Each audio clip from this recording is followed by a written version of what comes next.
샬롬. 3월 26일 토요일 하나님 나라를 시작하는 말씀 묵상 시간입니다. 코로나의 풍랑 속에서 우리 모든 성도님들 잘 이겨내실 수 있기를 기도하며 우리의 반석이요 피난처요 산성이 되시는 주님을 바라보는 하루가 되기를 소망합니다. 오늘은 청년누리 정휘재 형제님께서 레위기 15장 1절에서 15절까지 말씀을 읽어주시겠습니다. 하나님의 말씀을 경청하십시오. 여호와께서 모세와 아론에게 말씀하여 이르시되 이스라엘 자손에게 말하여 이르라. 누구든지 그의 몸에 유출병이 있으면 그 유출병으로 말미암아 부정한 자라. 그의 유출병으로 말미암아 부정함이 이러하니 곧 그의 몸에서 흘러나오든지 그의 몸에서 흘러나오는 것이 막혔든지 부정한즉 유출병 있는 자가 눕는 침상은 다 부정하고 그가 앉았던 자리도 다 부정하니 그의 침상에 접촉하는 자는 그의 옷을 빨고 물로 몸을 씻을 것이며 저녁까지 부정하리라. 유출병이 있는 자가 앉았던 자리에 앉는 자는 그의 옷을 빨고 물로 씻을 것이요 저녁까지 부정하리라. 유출병이 있는 자의 몸에 접촉하는 자는 그의 옷을 빨고 물로 몸을 씻을 것이며 저녁까지 부정하리라. 유출병이 있는 자가 정한 자에게 침을 뱉으면 정한 자는 그의 옷을 빨고 물로 몸을 씻을 것이며 저녁까지 부정하리라. 유출병이 있는 자가 탔던 안장은 다 부정하며 그의 몸 아래에 닿았던 것과 접촉한 자는 다 저녁까지 부정하며 그런 것을 옮기는 자는 그의 옷을 빨고 물로 몸을 씻을 것이며 저녁까지 부정하리라. 유출병이 있는 자가 물로 그의 손을 씻지 아니하고 아무든지 만지면 그 자는 그의 옷을 빨고 물로 몸을 씻을 것이며 저녁까지 부정하리라. 유출병이 있는 자가 만진 질그릇은 깨트리고 나무 그릇은 다 물로 씻을지니라. 유출병이 있는 자는 그의 유출이 깨끗해지거든 그가 정결하게 되기 위하여 이레를 센 후에 옷을 빨고 흐르는 물에 그의 몸을 씻을 것이라. 그러면 그가 정하리니 8째 날에 산비둘기 2마리나 집비둘기 새끼 2마리를 자기를 위하여 가져다가 회막문 여호와 앞으로 가서 제사장에게 줄 것이요 제사장은 그 한 마리는 속죄제로 다른 한 마리는 번제로 드려 그의 유출병으로 말미암아 여호와 앞에서 속죄할지니라.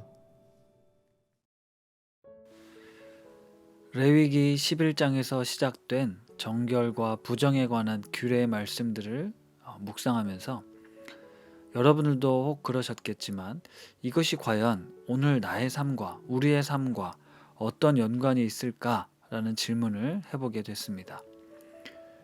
의식법이라고 불리우는 레위기의 계명들은 보통 문자적으로는 폐지되었다라고 받아들입니다. 하지만 우리는 이 말씀이 기록된 당시의 역사와 문화적 상황을 고려해서 살펴볼 필요가 있는데요. 무엇보다 하나님께서 이스라엘 백성을 건져내셔서 거룩한 백성으로 살게끔 하시기 위해 정결함을 지키는 것이 얼마나 중요한지를 우리는 생각해 볼 수 있습니다. 그런 점에서 오늘날 우리 역시 거룩함을 지키기 위한 그 기본 정신은 매우 중요하다는 사실을 알 수 있죠.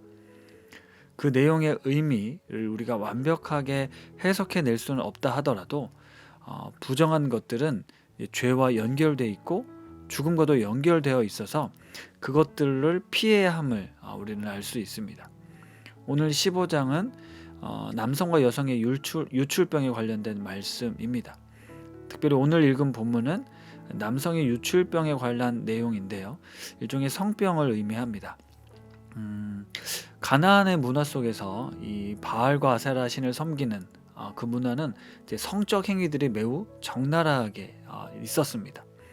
그로 인한 여러 가지 문제들 또 질병들이 있었겠죠. 생명을 출산하는 어떤 거룩한 하나님의 계획이 인간의 즐거움과 쾌락을 위한 수단으로 변질되어서 결국은 죄와 죽음의 결과에 이르게 된다는 걸 지적하고 있는 것입니다.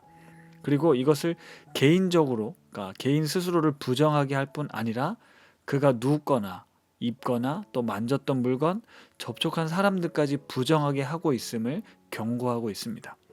그러니까 당시 사회 문화 속에서 죄책감 없이 행해졌던 일들 속에 만연한 그 유출병과 관련해서 하나님의 백성들이 이제 거룩하게 구별되어야 한다는 걸 강조하고 있는 것입니다. 근데 오늘 말씀을 묵상하며 이런 생각이 들었습니다.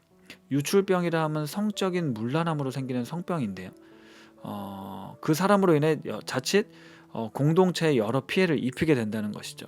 그러니까 성적인 문란함, 어떤 성병 하면 우리도 좀 피하고 싶고 또 불결한 그런 느낌이 있지 않습니까?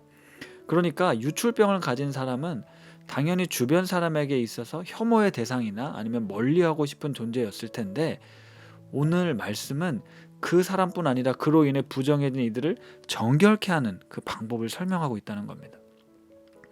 그러니까 그 유출병으로 인해 부정해진 사람을 다시 거룩하게 회복하기 원하시는 하나님의 마음이 담겨 있다는 거죠. 유출병과 관련된 사건으로 신약 성경에 보면 마가복음 5장에 12회를 혈루증으로 앓는 여인의 그 치료 기사가 나오지 않습니까? 부정한 여인이 사람들, 그 군중들 틈에 와서 몰래 예수님의 옷자락을 만졌습니다.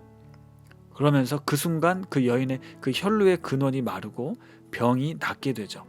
예수님께서는 자기의 능력이 나간 줄 알고 그 여인이 누구인지를 찾으십니다. 그때 여인의 반응이 이렇다라고 기록하고 있는데요.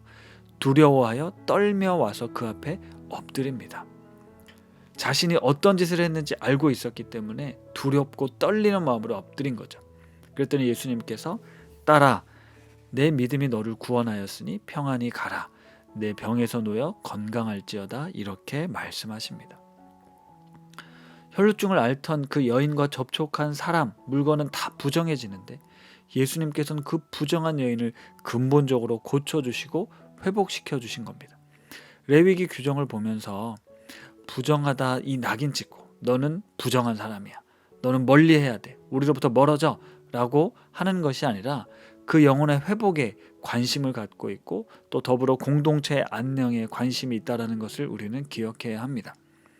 이런 정결 구정은 결국 개개인들이 자신의 어떤 죄와 관련된 문제를 심각하게 인식하게 만들고 또 그로 인해 벌어질 수 있는 여러 불편함과 어려움들을 알려주므로 스스로 정결하기 위해 힘쓸 뿐만 아니라 또 그 영혼을 고치고 회복하기 원하시는 하나님의 마음을 잘 알아야 할 것입니다. 유출병은 사람들이 잘 알 수 없는 그런 은밀한 병입니다.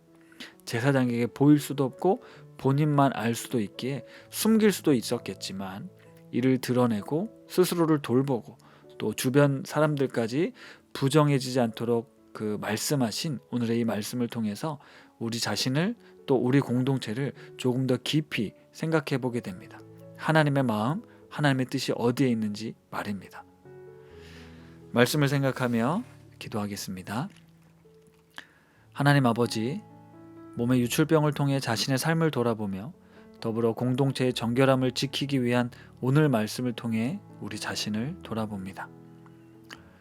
시대적 상황 속에 자칫 쉽게 타협하고 성적인 방종과 타락으로 인해 가져오게 될 여러 문제와 아픔들에 대해 먼저 경각심을 갖길 원합니다. 그리고 그런 어려움 가운데 있는 이들에게 또한 회복의 은혜를 나눌 수 있는 하나님의 사람들이 되게 하옵소서. 하나님의 백성으로서의 거룩한 정체성을 지키기 위해 무단히 노력하고 애쓰는 저희들이 되게 하옵소서. 예수님의 이름으로 기도드립니다. 아멘. 거룩하기를 원하시는 하나님 아버지의 마음을 생각하며 잠시 묵상과 기도로 나아가겠습니다.